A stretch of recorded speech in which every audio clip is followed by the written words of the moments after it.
Kinaumagahan ay sobrang pagod ng katawan ko. Napakasakit nito at para bang pinagbuhat ako ng 1 toneladang mabibigat na mga bagay. Mabigat rin ang pakiramdam ko at ganun rin ang katawan ko. Pinakiramdaman ko ang ano ko at masakit rin iyon.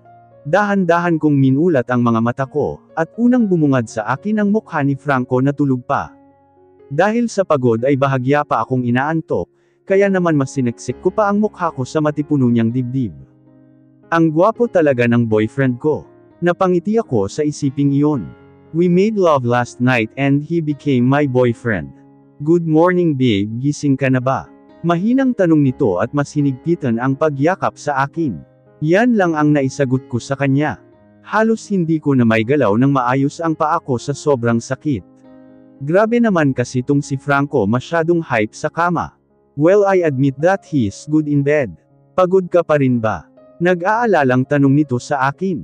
Yeah, my whole body hurts. Di ata ako makakagalaw ng maayos ngayon, usal ko sa kanya. I'm sorry babe, masyado ka atang nabigla sa ginawa natin kagabi. Namula naman ako sa sinabi niya. I remembered how I sound last night, napaka-ingay ko. I never knew that I had a wild side. I really like hearing you call my name, bulong nito sa akin. Shut up Franco, masyado pang maaga, saway ko sa kanya. What time is it? Tanong ko sa kanya. It's 5 a.m., sagot nito. Kaya naman pala inaantok pa ako eh. Are you still sleepy? Tanong nito at tumango lang ako. How about Brody? Tanong ko sa kanya. He's still sleeping for sure. Kakatok naman yan dito kung gising na siya. Hindi na ako sumagot at pumikit na lang ulit, babe I'm having again. Napadilat ako nang wala sa oras dahil sa sinabi niyang yun, kaya naman nasuntok ko siya ng mahina. Franco, it's too early, sagot ko sa kanya. Well, there's a thing called morning love, but I prefer calling it making love in the morning, sagot nito at commendat pa. He's ready to kiss me nang bigla kong hinarang ang palad ko sa mukha niya. He groaned in frustration. Don't kiss me, hindi pa ako nakakapag-toothbrush, usal ko sa kanya. Dahan-dahan akong tumayo at mas lalo kong nadama ang sakit ng katawan ko. Wala pa din kaming saplot pareho, pero hindi na ako nag-abalang takpan ang katawan ko. Doon nakita niya na yun kagabi so why bother? Paika-ika akong naglakad papunta sa CR, at agad na nag-toothbrush. Tiningnan ko ang mukha ko sa salamin and I look so terrible. Naghilamos ako at bumalik na sa kwarto, at paika-ika pa ding naglalakad. Tumabi naman ako kay Franco at agad niya akong niyakap. Can I kiss you now? Tanong nito. Aha! Inaantok kong tugon. I can feel his soft kisses. Hinalikan niya ako sa labi at tinugon ko naman iyon. He gave me small kisses on my face, forehead, cheeks, chin, nose, at pababa ng pababa sa leeg ko. Franco, napapabulong ako dahil sa kiliti na dinudulot nito. I can feel my getting something. Babe, can we do it? Isang round lang please, ansakit na ng puson ko. Pakiusap niya. I looked at his and it's already salute and proud pero mas gusto kong asarin si Franco. Babe, masakit at mabigat pa ang katawan ko. Matamlay na sabi ko sa kanya. I'll do all the work babe, promise masasayahan ka talaga. I'll give you a lot of rest after, he said na parabang nakikipag-negotiate siya sa isang kliyente. Fine, siguraduhin mong di ako makakaramdam ng sakit, sagot ko sa kanya. He immediately kissed me at nakapikit lang ako, habang tumutugon sa halik niya. Parehas kaming walang saplot, kaya napakadali sa kanyang hawakan lahat ng parte ng katawan ko. He nipped and kissed my Pagod man ay di ko pa rin maiwasang mag-ingay dahil sa pakiramdam kong iyon. He swirled his tongue at napakalamig nun sa pakiramdam. Franco, tawag ko habang dahan-dahang hinahawakan ang buhok niya. That's it, keep calling my name Amara, I like it, utos nito. Napabulong na naman ako nang bigla niyang pinalandas ang kamay niya sa balat ko. You're already want me, bulalas nito. Napapairap ang mata ko sa ginagawa niya. His hands are playful at gustong-gusto kong maramdaman iyon. Nilalaro ng kamay niya ang balat ko, while looking at me in the eyes. Masakit ba? Tanong nito sa akin. Pinakiramdaman ko iyon at may konting kirot pero mas nangingibabaw ang kaginhawaan. Napapabulong ako dahil bigla niyang pinanggigilan ang katawan ko. Look at me in the eyes, Amara. Napatingin naman ako sa kanya dahil doon. I want you to look at me, habang ginagawa ko ito sa iyo. Parang hipnotismo ang mga mata niya at napapasunod ako nito. Franco, hindi ko natuloy ang sasabihin ko nang bigla niyang banibilasan ang tinatrabaho niya. Napapapikit ako sa tuwa. Bigla na lamang niyang tinihil ang ginagawa sa akin, kaya naman napatingin ako sa kanya. Bakit? Tanong ko. I'll stop if you break your eye contact with me, usual niya. Tumingin naman ako sa mga mata niya, at dahan-dahan niya namang ginagawa. I keep on calling while looking at him and he had this lustful look at me. Nakakabaliw kang tingnan habang nakikita ko ang reaksyon mo, Amara, usual nito sa akin, at mas lalong binilisan ang pagsayaw sa saliw ng musika. Franco, pinapahirapan mo naman ako. Habol-habol ko ang hininga ko dahil sa ginagawa niya. Napakahirap pigilan ang sarili kong pumikit, kaya naman mas pinili kong kagatin ang ibabang labi ko. I look at him while biting my lips. Oh, my girlfriend likes it. Nakangiting usual nito. Paano ba niya nagagawang makipag-usap sa akin ng ganyan, habang may ginagawa kaming milagro? Franco, just do it please. Sigaw ko sa kanya. He keeps on teasing me at naiinis ako. After I say those words ay mabilis siyang yamakap sa akin. I can feel every bit of him is feeling me. Andan na naman ang sakit pero hindi na kasing sakit nung una. He started it again at nakakainis yun dahil hindi niya ginagawa ang nais ko. Franco, stop teasing me. Nahihirapan akong magsalita at sa sobrang inis ko, ay ako na mismo ang gumagawa ng trabaho niya sa akin, pero pinipigilan niya ang bewang ko. My girlfriend is so impatient. Beg for me, Amara. He gave me that seductive look, at mas lalong pinapabagal niya ang mga dapat na trebawin. Franco, please. Napasigaw ako nang bigla niya na lang yun ginawa sa akin. Para akong nagdedeliryo sa lagnat habang ginagawa niya yun sa akin. Nanunuyo ang lalamunan ko dahil sa kakatawag sa kanya, at halos di ko na alam saan ibabaling ang ulo ko sa sayang nararamdaman ko ngayon. Tinaas ko ang dalawang kamay ko at kumapit sa headboard ng kama, dahil grabe na ang kanyang ginagawa sa akin ni Franco.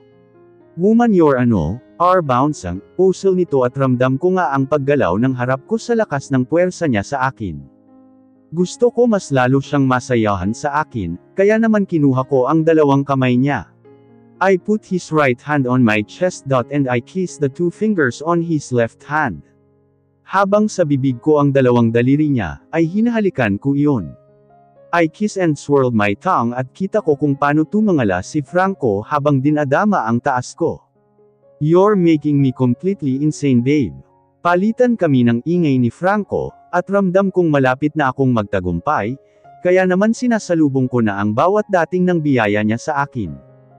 Babe, sabay kaming nagtagumpay ni Franco, at ramdam ko na naman ang mainit niyang pagmamahal na pumapasok sa buhay ko. He still embraced me and he rested on my bare shoulder. The best morning ever, usul nito at hinalikan ako sa noo. Bumalik na yung sakit ng katawan ko, sabi ko sa kanya habang nakapikit. I'm sorry babe, napilit talaga kita, paumanhin nito. It's okay Franco, I enjoyed it but for now give me some rest, pakiusap ko sa kanya. Okay babe, ako na magluluto ng breakfast. I'll check on Brody first. He gave me a peck on the lips. Hindi na ako sumagot dahil hinihila na ako ng pagod at antok. Nakatulog ulit ako ng ilang oras, at maya-maya pa ay naramdaman ko ang mahinang pagtapik ni Franco sa mukha ko. Babe, gising na. Dahan-dahan akong nagmulat ng mata, at nakita ko si Franco na may dalang tray ng pagkain. Breakfast in bed babe. Nakangiting sabi nito at tinaas pa ang tray na dala niya. Dahan-dahan naman akong bumangon, at ngayon ay mas damable na ang sakit ng katawan ko. Tinulungan ako ni Franco na bumangon, and he covered my body with a blanket. You need to cover up babe. Baka di ako makapagpidgel at ikaw ang maging breakfast ko, pilyong sabi niya, kaya naman sinaman mo siya ng tingin. I looked at the tray at kita kong may French toast, scrambled egg, at bacon na may kasama pang orange juice. Nagsimula na akong kumain habang nakatingin lang sa akin si Franco. Nasaan nga pala si Brody? Tanong ko sa kanya. Brody is watching TV. Sinabihan kong tulog ka pa, kanina ka pa niya hinahanap sagot nito at tumango lang ako. Wala ata akong energy ngayon gumawa ng mga bagay-bagay sa sobrang sakit ng katawan ko. Napakatamlay mo ata ngayon babe, masama ba ang pakiramdam mo? Nag-aalalang tanong nito sa akin. Na-overfatigue lang ata ako. Napakabigat ng pakiramdam ko ngayon para akong naging kargador ng isang araw sa pagod na nararamdaman ko ngayon, sagot ko sa kanya. Don't worry, tutulungan na lang kitang maligo mamaya. I eyed him suspiciously kaya agad naman siyang natawa. Promise babe, ligo lang talaga, sagot niya sa akin. Pagkatapos kong kumain ay binuhat na ako ni Franco papunta sa CR, at sabay kaming naligo. At gaya nga ng sabi niya ay ligo lang talaga ang ginawa namin, pero syempre hindi maiiwasan ang chancing niya sa akin. Pagkatapos nun ay bumaba na ako para samahan si Brody sa baba, dahil sabi ni Franco siya na raw mag-iimpake ng gamit namin. As if naman may dala akong gamit nung pumunta kami dito. Today is our last day in this resort, at hindi nga nagkamali si Franco. I fell for him before kami umuwi. Tara na. Bumaba na siya, dala ang ilang bagahe. Dinala niya rin kasi yung mga pinamili niya damit sa akin. Daddy, mommy is acting strange today, she looked so tired, osel ni Brody, habang nasa sasakyan kami. I'm sorry baby, mommy is not feeling well. Ako na ang sumagot sa kanya. Get well soon mommy, I will kiss you later para gumaling ka na po. Natuwa naman ako sa sinabing iyon ni Brody. Babe, pagbalik natin dun. I want you to quit your job, sabi ni Franco habang nagmamaneho. Halos nakalimutan ko na may trabaho pala ako. Masyado akong nawili sa bakasyon namin nina Franco at Brody.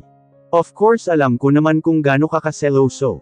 Mag-a-apply na lang ako ulit kay Sir Adrian, sagot ko sa kanya. No, you can't go back there. May bagong sekretarya na si Adrian and guess what? Ex niya na 5 years niya nang hinihintay. Natatawang osel ni Franco, na para bang pinagkakatuwaan niya pa ang kaibigan niya. Talaga ba? Good for him. Maghahanap na lang ako ng ibang trabaho.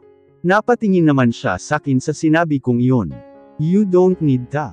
I already got a job for you, sabi nito. Talaga ba? Saan naman? Sa akin. Sa company ko. You'll work as my secretary. He looked at me then winked. Napakataba talaga ng utak nitong lalaking ta, he had it all planned in his mind. Natulog ako sa biyahe dahil hindi pa ako nakakabawi sa pahinga. Ilang oras din kasi ang biyahe, at paggising ko ay nasa harap kami ng bahay namin. Bakit dito mo ako dinala? Tanong ko sa kanya. Alangan namang dun kita dalhin sa bar.